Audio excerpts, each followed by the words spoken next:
Hello friends, welcome back to my channel. আমাদের পরিবারের রান্নাবান্না চ্যানেলে আপনাদের স্বাগত। আজ বাড়িতে নিরামিষ পেঁপে আলুর তরকারি হয়েছিল, সেই রেসিপিটা আপনাদের সঙ্গে শেয়ার করব।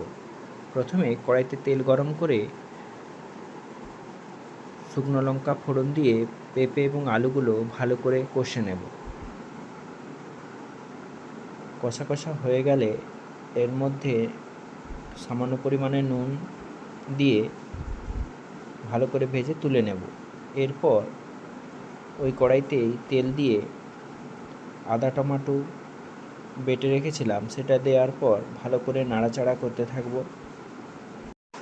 ভালোভাবে ভাজা ভাজা হয়ে গেলে এর মধ্যে নুন, হলুদ, সামান্য পরিমাণে লঙ্কা গুঁড়ো দিয়ে আরও ভালোভাবে কষতে থাকবো মশলা থেকে যখন তেলটা ওই মশলার মধ্যে সামান্য পরিমাণ জল দিয়ে একটা গ্রেভি মতো বানিয়ে নেব।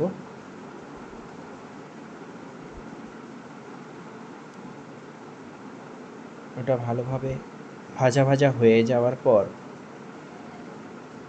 ওর মধ্যে আরও কিছুটা পরিমাণে জল দিয়ে ভালো করে কষতে থাকব। ভালোভাবে কষা হয়ে গেলে ওর মধ্যে পেঁপে আলুটা আমি দিয়ে দেব, দিয়ে ভালো করে মিশ্রণটা মিশিয়ে নেব।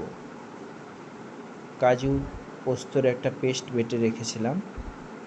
করে রেখেছিলাম সেটা আমি দিয়ে দেব, দিয়ে ভালো করে নেড়ে চেড়ে নেব এবং তার সঙ্গে মশলা জলটাও দিয়ে দেব, দিয়ে আরও ভালোভাবে নাড়তে থাকব।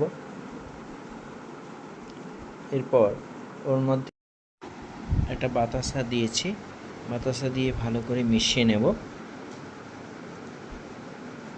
এরপর অল্প পরিমাণে একটু ঘি দিয়ে নাড়াচাড়া করে ওর ওপর থেকে ধনেপাতা ছড়িয়ে নামিয়ে নেব।